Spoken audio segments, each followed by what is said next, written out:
Your chapstick is literally everywhere all the time. I once sat on it when I went to the toilet. It was weird.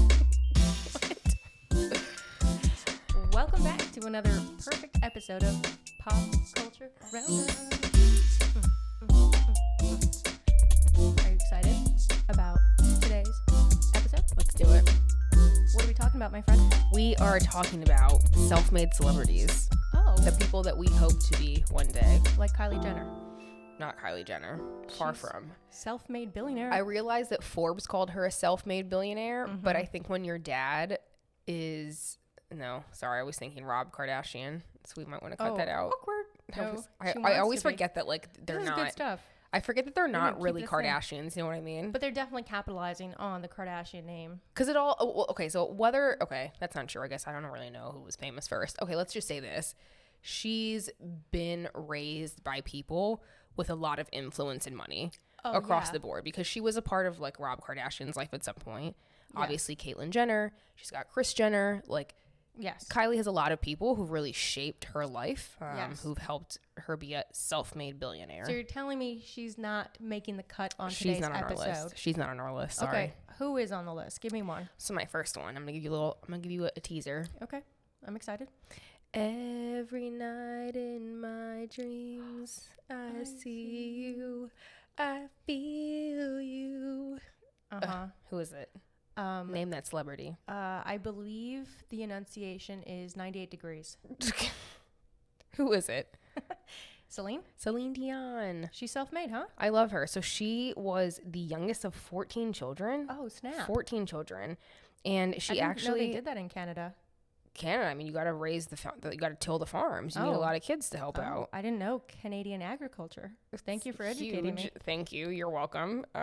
So anyways, she was the youngest of 14 children. Okay. And she actually sang in her parents' bar to help them earn money. Oh, they had a bar. Yeah. That's good to know. And so she really just like kind of sang in their bar and like the bar circuit, I guess, in like their small town in Canada. Yeah. When she's ultimately discovered by Renee, who she, he becomes her manager and later her husband, and they obviously have kids together. But Right. she was completely like built up, and I mean, even when Renee found her, he was not particularly influential, but really did a good job at like shopping her and all of those things. And now Celine is like one of the baddest B words in the game. Are we not allowed to say that? No, we can't swear on YouTube. Can you say biznatch?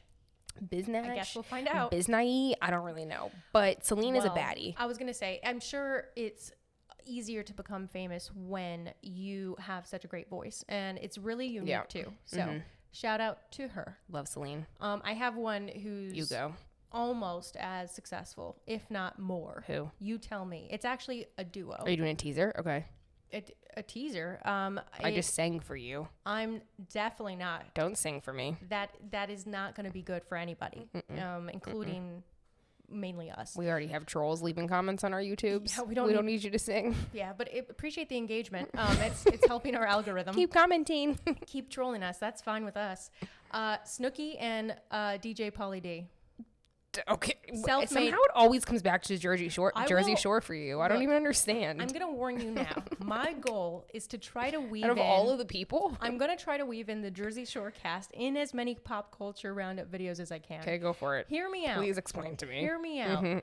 These Jersey Shore casts were essentially unknown. Well, they were completely unknown before the show. They were true rags to riches. Pauly D, do you remember the first episodes? He's living at home. His house is not that updated. He comes from a big family, I'm pretty sure. I don't remember And that. he had his little like laptop. He said he was a DJ. Now he's reportedly worth up to, I've seen various reports from 10 to 40 million. That is an insane amount of money from a reality show. But is that self-made if you get discovered and put on a reality show? Like, Because, okay, I mean, I hear get me it. out. Okay. Hear me out. Go Wait. ahead. Because other celebrities, no, they are celebrities, right? They're famous. Other reality stars aren't able to capitalize on their fame and turn it into such a prolific business. Look at Ronnie or Angelina. They're not getting this type of income, right? Pauly D leaned in to him being a DJ, and now he's DJing around the world, and he's getting like up to, I've heard, like 40,000 Good for him. an event. Yeah. So I do feel like that's pretty good. Yeah. And I think he and Snooki are obviously the highest paid. I think they get a reported $150,000 an episode, whereas Angelina and Ronnie reportedly get 80. So almost double. I mean, that makes sense.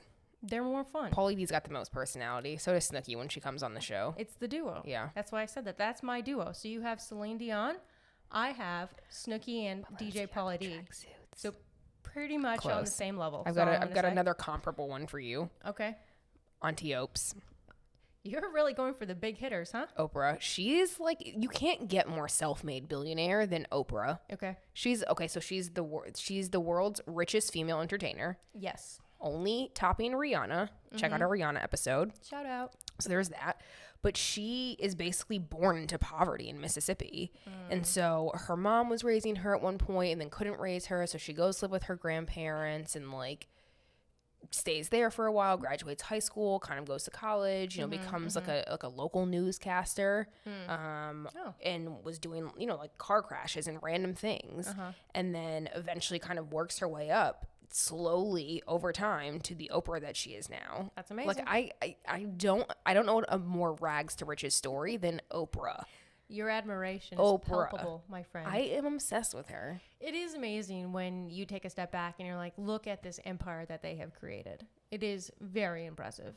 I do agree. It's just, yeah, it's wild. I'm just going to warn you now, none of mine are going to top yours. Okay, great. Mine are definitely Who's your next one? More reality star based. Okay. But I need to bring that to this super duo. Influential, yeah.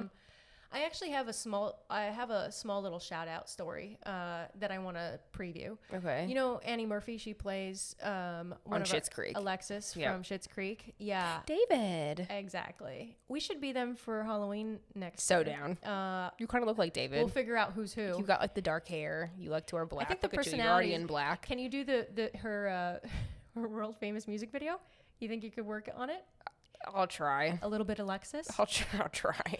I love her story. It's a short one, but I was reading an interview with her, and she was saying that right before she landed the role for Schitts Creek, she was about to quit acting. She was going to say this was her last, the Schitts Creek role that she auditioned for, or the one that before that was going to be her last one. Wow. She was down to $3 in her bank account. She had been overdrafting, maxed out her credit cards. She said right before that, her house actually burned down. Oh, God. So she was having the worst luck, was in like a depressive state, all this stuff, Wow. right? And so she was really seriously considering, okay, what is a career path for me? Because acting is just not working out. Yeah. She got one more call to come back to audition for the role of Alexis in Schitts Creek. And so if you hear her do interviews, she's so grateful to Dan Levy, because I think it sounded like it was mainly him. I'm sure there were others too, but he has a big role in the show. Who said that is Alexis, and I just thought, wow, that's great. Beautiful. That's like that. I tell you with our episodes, I'm always so intrigued with what was that make or break moment, because usually there is some sort of one in most people's lives. Yeah, and that was it for her. Just like that one more role, because she had said no more. Yeah, and thank goodness she did it. Yeah.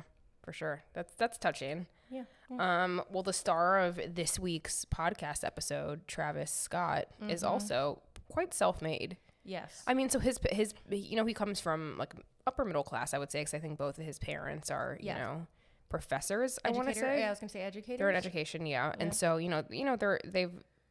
he certainly came from a good background, or whatever. He didn't come from like poverty like Oprah did, right? But whatever the case, he still worked his way into music scene. Like, it didn't sound like he had any connections or exposure through his family, or that they had the ability to kind of get him in the scene. And so, like we talk about in the episode, he like slept on the floors of some of his friends in New York and LA, just trying to like make music in cities where it mattered, and just kept kind of pumping things out until he got discovered. And ultimately, he got discovered, and now he's Kylie Jenner's baby daddy. Yeah. What could be better? He's obviously in a bit of some legal issues, unfortunately, with the Astroworld Festival, which is the point of our episode. So anybody who hasn't, go head over to that. But I will say one of the more interesting aspects of his background that I read was that he is from Texas, right? he moved to New York for a period of time trying to make it in the music industry. And I read that he only stood for 4 months because he wasn't getting enough traction. Yeah. And that's when he moved to LA. And I thought, wow, you were like 4 months, that's it, or I'm out. And then you go to LA, which obviously was good. Cause maybe he only had money for 4 months in New York. New York is expensive. Yeah. I would think if you're trying to make well, I guess New York makes sense too. Yeah, I mean, they're both huge, music industry cities. It worked out in LA. But yes, that's also a good one. Okay. Ready for another good one? The reality. Your favorite. Who? Bethany Frankel. Oh, God, I hate her. You really do hate her. I'm actually surprised. I would think that there was an aspect of her that you liked or would be entertained by, I should say. Why do you hate her so much? I don't like the fakeness about her. Oh, you think she's fake? I think she's very fake. Interesting. Okay. I think she's like two-faced. Oh. And a little conniving. Okay. And I feel like I just don't have any appreciation for it. Okay, that's I don't fair. know. I mean, she's off the show. So for anybody who doesn't know, she's from Real Housewives of New York, or was. She was on the show. She's responsible for Skinny Girl Margarita and the Skinny Girl brand. But before that, it was actually interesting, her casting on the show, because usually they cast women who are rich already or married to somebody who's rich, right? In her case, she wasn't that well off. I mean, for New York standards, I mean, clearly she still was fine. She was doing fine. Prior to that, actually, her career trajectory was very interesting. She said she was always a hustler. She had family that essentially sound like gamblers, I'm going to say. They were always at the racetrack, she said. And so she had an entrepreneurial spirit, which maybe to your point, she might be conning people. I don't know. When I hear racetrack, I'm like, well, is that a business? I don't know. But apparently she tried her hand at multiple business ventures. At one point, she tried to open up a baking shop. At one point, she tried to manufacture fancy scarves. Didn't last long. Random. Yeah. The baking, though, led to, she was also a production assistant and like assistant to certain like talent. So I think that's what started her connections into the entertainment world. But the baking comes back because she was on The Apprentice Martha Stewart edition, which I didn't even know was a thing. Okay. And that's where she made more connections. And I think her time there, because she was a finalist, she, I think, got down to the last top 2. That's probably when Bravo discovered her and thought, oh, she'd be good on Real Housewives. But it's not until later she's on Real Housewives that Skinny Girl becomes a thing. So you get to see. Because people saw her face and knew who she was at that point. And that's what, I mean, she also, like, not to completely knock her hustle, I think she's talked about how she would, like, stand in Costco's and give out samples of her Skinny Girl drink. So she wasn't, like, completely, just relying on Real Housewives of New York. The one thing I mean, obviously the Skinny Girl brand, I think, can be a little problematic. Yes, that. I don't know if that'd be as successful if it came out today, but apparently she had like a workout video and workout routines and books. I mean, she just struck me as somebody who's going to try anything and everything. You go from scarves to baking to margarita mix. No consistency. It obviously worked. And just she's money. Pretty philanthropic now. Yeah. So she's been, I mean, whatever, to each their own. She's not on TV anymore. I mean, as far as not liking her, I could see why you either love her or you hate her, I think. Yeah. But she did build up Skinny Girl Margarita, sold it for, I think, $130 million, and still retain the license to the name. So she can still license it out to what? I don't know, but. I mean, the hustle for these people, right? Like, ultimately, like, whether we like them or we don't, there was definitely a drive that you have to really be a self-made millionaire, maybe billionaire. I guess really Oprah was the only billionaire on the list. Yep, we're going to be there one day. We put this brick wall up with our blood, sweat, and tears, my friend. Hard work. Yeah. Got the cuts all over my body. Exactly. Can you get cut from Brick Lane? Yep. Oh, I don't know. They can be sharp on the edges. We're definitely blue-collar workers over here. Really struggling. But, long story short, got to have that hustle. Got to have that grind. And Legally Judgy will grind to our last dying breath. Yes. All right. Self-made, people. Thanks, guys. Help us be self-made. Like, tune subscribe, in. Tell your friends. Bye.